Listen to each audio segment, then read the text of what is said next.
Hello, అక్కడికి చెప్పు. ఈ ఫ్యూచర్ హస్బెండ్ కి మంత్లీ శాలరీ ఎంత ఉండాలనుకుంటున్నాను? ఉండాలి ఒక 50K 1 lakh వరకు. వడ్డజీకు 50K 1 lakh మీ అయ్యని సంపాదిస్తారని మేము ఎట్లా సంపాదిస్తా అనుకుంటాను? మా అయ్య ఎందుకు సంపాదించాలి? చేసుకునేటప్పుడు సంపాదిస్తే చాలు. మరి మీ అయ్యతోటే అయితే లేవు, మాతోటి ఎట్లా అయితే చెప్పు? 50K 1 lakh అట. నీ అబ్బాయి ఈ కాలంలో 15,000 వచ్చుడే గొప్ప ఉన్నది. ఒక 1,00,000 రూపాయలు శాలరీ సంపాదించరా? ₹1,00,000 గుద్ద ఎండలా మేషన్ పని తెలుస్తుంది. 400 రూపాయలు విలువ. నీకు ₹1,00,000 సంపాదిస్తారు. ఒక్కరోజు మేషన్ పని చేస్తే నీకు గుద్ద వలి గుడాలు బుక్తావు నువ్వు.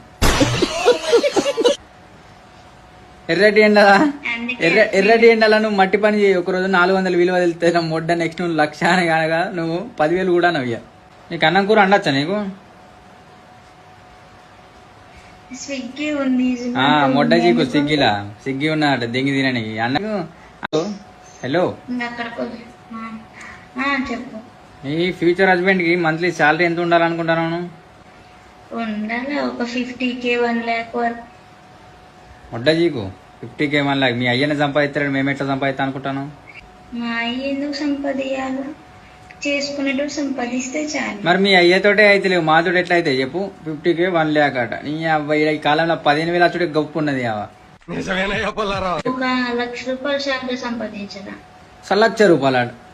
గుద్ద ఎండలా మేషన్ పని తెలుస్తుంది. 400 రూపాయలు విలువ. నీకు ₹1,00,000 సంపాదిస్తారు. ఒక్కరోజు మేషన్ పని చేస్తే నీకు గుద్ద వలి గుడాలు బుక్తావు నువ్వు.